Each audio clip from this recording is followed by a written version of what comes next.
Welcome back, old foodies. Today we're making moose meatballs. And if you want to support my journey here on YouTube, consider subscribing. And yeah, today we're making moose or elk meatballs. And since we're cooking wild game here, it contains less fat than the meat that we might be used to. So one of the tricks here is add some extra fat to the meat. And what I like to do when cooking moose or game, I like to add some juniper to the meat. It really raises up the gamey, nice, almost foresty tasting flavor. We're gonna start off this recipe by caramelizing our onion. Some people like to add the onion raw into the meatball. I like the caramelized flavor. It adds some extra sweetness to the meatball, and I prefer that. And here's another trick to create a great consistency of the meatball. I added cream and breadcrumbs, and I've been sitting here for at least half an hour, so everything will soak up and it would help to fluff up the whole meatball. And as always, the recipe is in the description down below. And I like to split everything as much as possible before blending it with the other meat.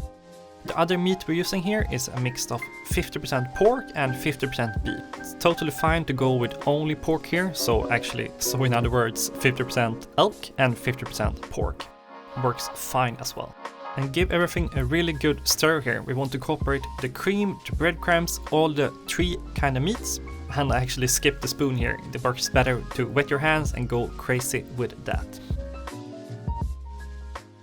Once all the meats is ready incorporated, it's time to add the dry spices. And as always, try to grind your spices fresh. It really add that nice extra flavor.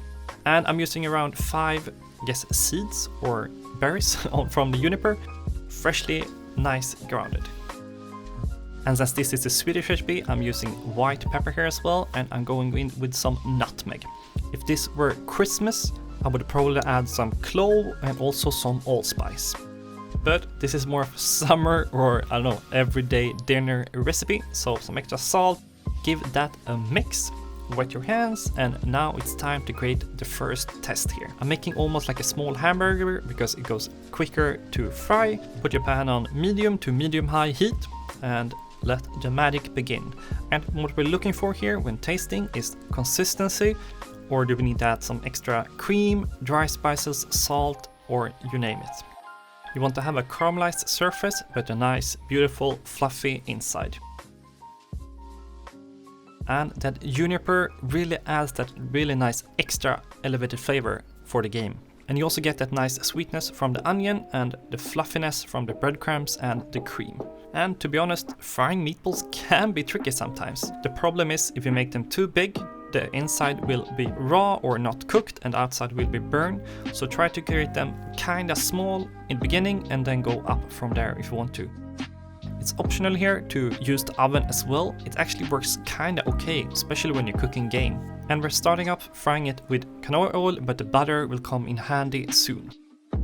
And we're going for a medium to medium-high heat here. We're gonna create a crust, and after that we can slow down the heat a little bit to make sure that the middle also gets cooked all the way through. This is also a really nice tip or technique, I guess. Try to roll the meatballs around. That will create a more even meatballs, but also help to create an even crust all around the meatball. And I know a lot of restaurants here in Sweden, they use to cook it in the oven, and if you're cooking for many people, I actually would prefer that too. It takes a lot of time to fry the meatballs and it's kinda time consuming. Put your butter in and base it with butter. This also adds an extra flavor layer to the whole meatball. And look down in the description and you can find the recipe for this quick and easy brown sauce.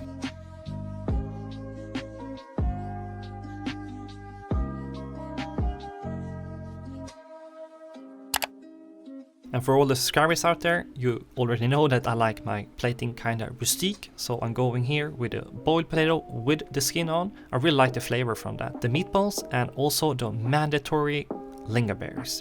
I'm topping this up with a cream gravy.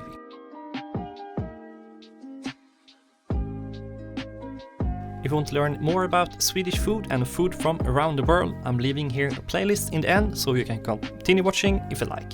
I wish you a great day.